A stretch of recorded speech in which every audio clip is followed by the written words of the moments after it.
in Goa.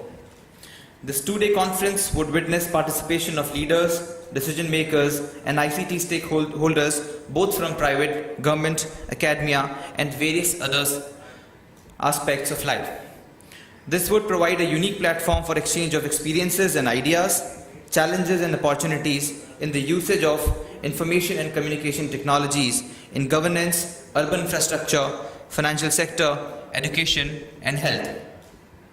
So it is indeed our pleasure today to welcome you all at the inaugural ceremony on the first day of ELets Knowledge Exchange Goa, which will be followed by various vibrant discussions throughout the day, and on the second day, unveiling of draft policy for IT and IT investment in Goa. अगला पुरस्कार मिलता है chief minister office of government of Maharashtra को for their project आपले सरकार eGovernance Initiative of the Year. Mr. Kaustubh, who is Officer on Special Duty to Honorable Chief Minister of Maharashtra, is there with us to receive the award. आपले सरकार ने महाराष्ट्र की government services की तस्वीर बदल के रख दी है और इसके लिए आपले सरकार को पुरस्कार दिया जाता है. Now I hand over the session to our moderator, Shri Kaustubh Dhavse.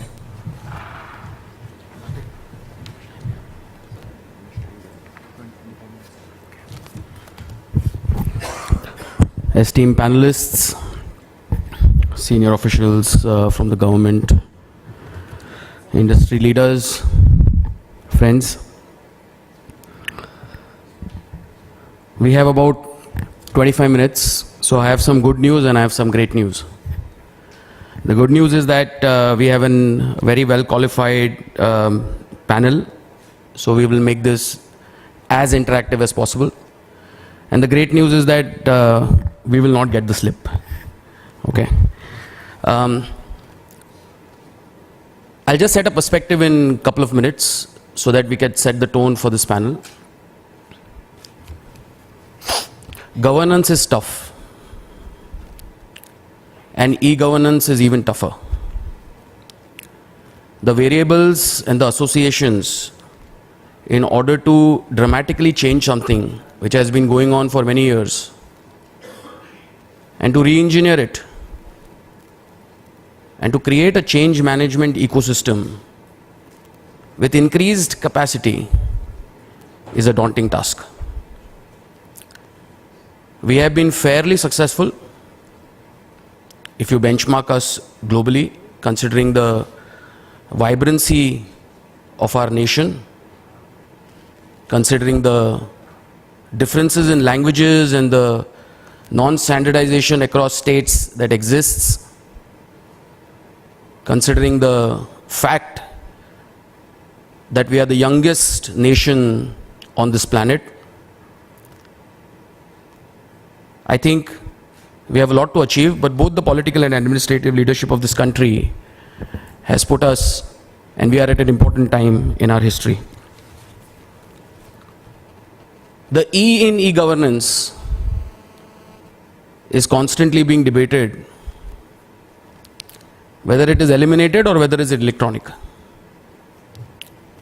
When the Honorable Prime Minister talks about minimum government, maximum governance, there is an absolute wave across administrative heads, across states, in order to curb, curtail, and reduce the difficulty in the services that we offer and the practices and the policies that we employ.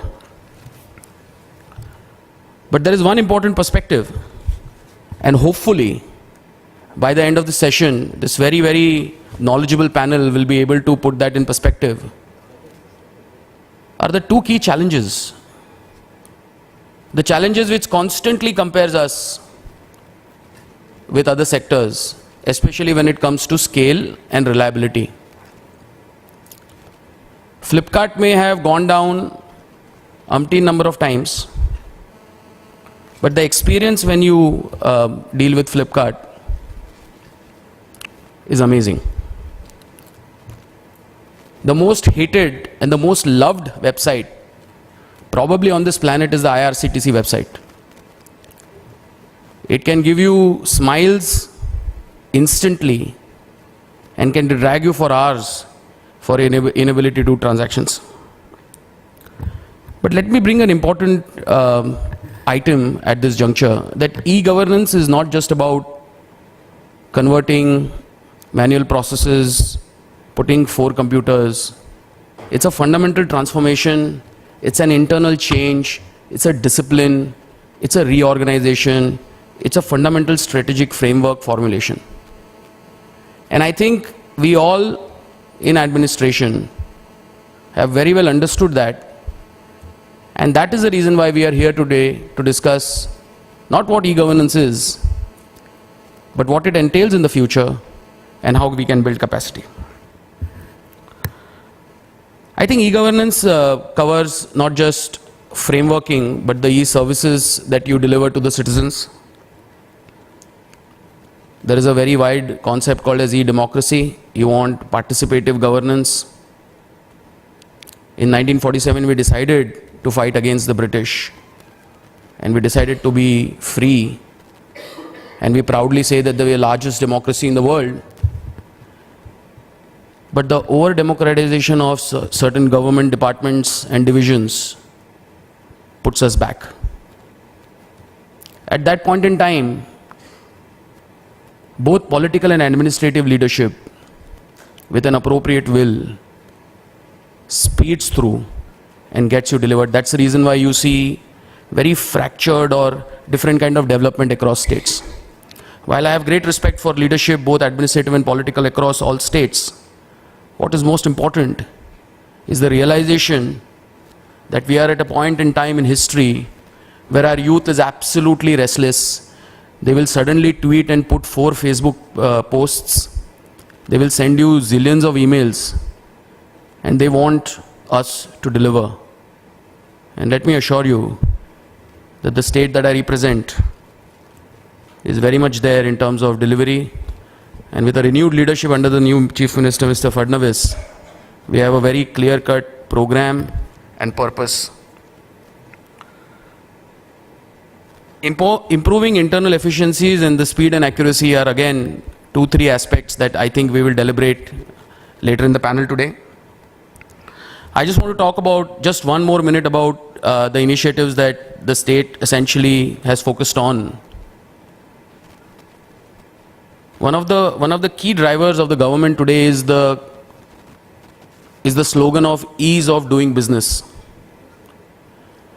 And you will be pleasantly surprised, or rather intrigued, that India's ranking on the index, on the worldwide index of ease of doing business, is about 140 odd. And the reason is because only 2 particular cities are surveyed. Up till last year it was Mumbai, and now they are also serving Delhi. And we have about 75 permissions if you want to start business in Maharashtra. You will be happy to note that through our strategic framework, we have been able to bring that down to about 25. And such and many more examples you will hear from an esteemed panel who are both administrators and industry leaders. So on that note, I welcome you all to an engaging discussion about e-governance, future, and capacity building.